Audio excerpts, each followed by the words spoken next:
আসলে রক্ত খুলনায় দেখানো গুলি, যাবে না আপনাদের, সিপিয়ট আবারও কর্মী দেখাচ্ছি ওই যে সম্রাট গুলির আহত। যে খোসাটা তারিখ ওটা ৩০ নভেম্বর ২০২৫ রবিবার। খুলনা নগরীর লবণচড়া থানাধীন এলাকায় জিন্নাপাড়া তাহির দর্জির মোড়ের একটি চায়ের দোকানে চার রাত দোকানে কিভাবে কি ১১টায় হয়েছিল সম্রাট একটু বলেন নামে তো এক ভাই? ব্যক্তিকে গুলি করে পালিয়ে যায় দুর্বৃত্তরা।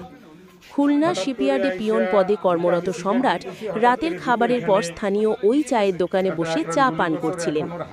ঠিক সেই সময় মোটরসাইকেল যোগে আসা দুই দুর্বৃত্ত তাকে লক্ষ্য করে গুলি চালায় এবং দ্রুত এলাকা থেকে সরে পড়ে। গুলিবিদ্ধ সম্রাটকে স্থানীয়রা উদ্ধার করে হাসপাতালে ভর্তি করেছেন। পুলিশ ঘটনাস্থল ঘিরে তদন্ত শুরু করেছে এবং আশপাশের সিসিটিভি ফুটেজ সংগ্রহ করছে। এই বলে গুলি করছে, ও গুলি করার পরে উনি দৌড়িয়ে ভিতরে চলে গেছে।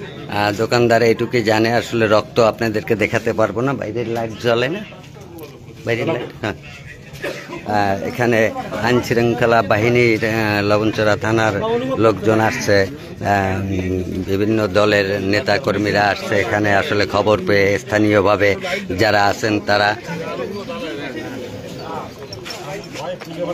ভাই কি দেখছিলেন, কোন সময় কি আইছেন আপনি? আমরা তো এই যে শুনলাম আমাদের যুবদলের নেতা ইয়াকুব, ওর ভিতরে হচ্ছে অফিস, আর আমাদের আরেক যুবদলের নেতা পান্না এখানে দোকানদারি করে।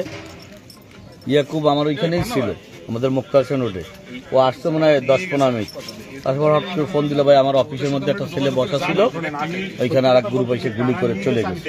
তাই শুনে আমরা আসলাম, এসে দেখলাম আপনার সাংবাদিকরা, প্রশাসনের লোক সবাই উপস্থিত আছেন, আপনারা এখন যা দেখতেছেন আমরা তাই দেখতেছি। তো আসলে অত্যন্ত ভয়ঙ্কর বিষয় হচ্ছে যে খুলনার এত সুন্দর একটি সুষ্ঠু নগরী আজকে অশান্ত, মানুষের মনে এত আতঙ্ক, জানমালের নিরাপত্তা, মানে বর্তমান যে অবস্থা তাতে আমরা এত শঙ্কিত, মানে রাস্তায় চলাচল কোনো নিরাপত্তাহীন।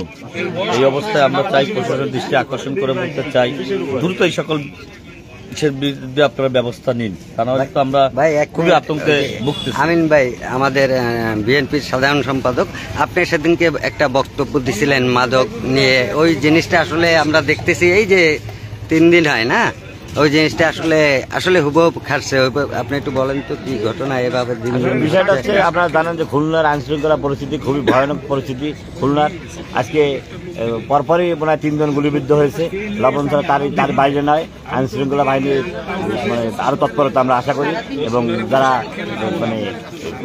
যারা এই দুর্ঘটনার শিকার হয়েছে তারাই জানে যে একটা পরিবারের জন্য কতটা ক্ষতি হচ্ছে। আমরা এই পরিবেশটা আরো ভালো চাচ্ছি, আইন শৃঙ্খলা বাহিনী তৎপর হোক, এটাই মূলত আশা করি।